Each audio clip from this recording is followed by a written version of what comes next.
දුෂ්ටෙම බෙලො පිටුපස යන පවුකාර සිතුවිලි අතර සිටන්නේ මැහැවොහු ඔහුගේ සිත සැනසෙන්නේ දෙවියන්ගේ වචනයේ දවසින් දවස මනස එම වචනයෙන් පිරෙයි.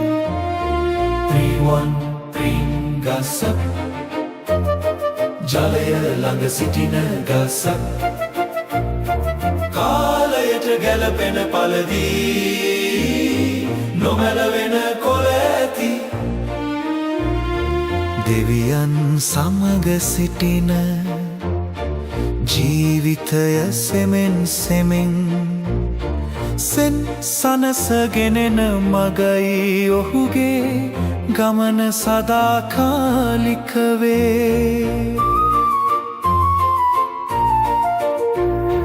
දුෂ්ටයෝ එසේ නොවේ පොළොවෙහි පියසට වගේ සුළඟට ගොස් නැතිවෙයි නැවත නැගී නොසිටී දෙවියන් දන්නා මගයි නිති මඟ පිරිසිදු මගයි නැතිවෙයි පළලු මඟ දුෂ්ටයන්ගේ ගමන.